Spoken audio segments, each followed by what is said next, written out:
अब हम लोग क्वेश्चन नंबर 15 देखेंगे।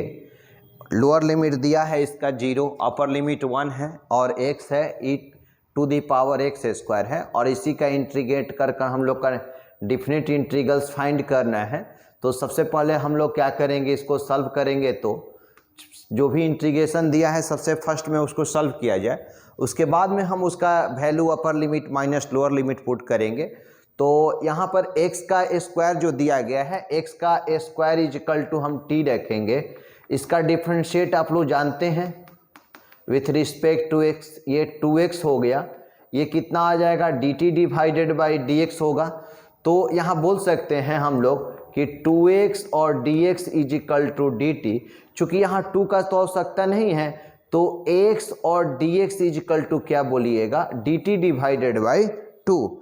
अब इसके बाद क्या होगा, यहाँ पर हम लोग वैल्यू रखेंगे तो i रख सकते हैं, रखिए। तो ये जो होगा x इंटू डी एक्स के लिए कितना हो जाएगा, dt डिवाइडेड बाई 2 हो जाएगा और e टू दी पावर ये t होगा। इस स्थिति में लिमिट भी चेंज होगा, अपर लिमिट भी लोअर लिमिट भी चेंज होगा। तो यहाँ पर चेंजिंग कर रहे हैं, देखिए यदि x के रूप में था तो अपर लिमिट 1 था, तो अब t के रूप में होगा तो t बराबर क्या है, x का स्क्वायर, यानी t बराबर 1 का स्क्वायर यानी कि 1। तो यहाँ पर क्या आ जाएगा, 1 ही आ जा रहा है, चेंजिंग नहीं हो रहा है। यहाँ देखिए यदि x इज इक्वल टू 0 है तो t बराबर क्या हो रहा है, x का स्क्वायर यानी कि 0 का स्क्वायर जो कि 0 हो रहा है, ये भी 0 ही हो रहा है, यानी किसी तरह का चेंजिंग नहीं हो रहा है। लेकिन आप चेक कर लीजिएगा, आपको एक बार चेक करना जरूरी है। हो सकता है कि चेंजिंग हो जाए तो आप प्रश्न बनाइएगा, उसका रिजल्ट जो होगा वो गलत आने लगेगा।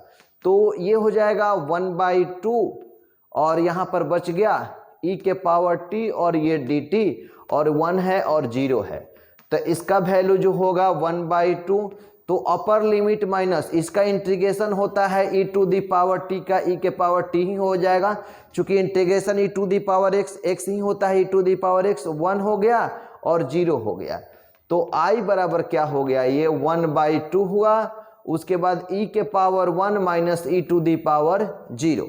अब इसके बाद एक स्टेप बढ़ाते हैं इसको, तो ये 1/2 हो जाएगा। e के पावर 1, किसी चीज़ का पावर 0 हो उसका वैल्यू 1 होता है, तो ये आप आंसर छोड़ सकते हैं। e टू दी पावर 1 यानी कि e बोल सकते हैं, यानी कि 1/2 e-1 भी कह सकते हैं या इतना भी छोड़ सकते हैं। चलिए बहुत इजी था, इसको देखिए।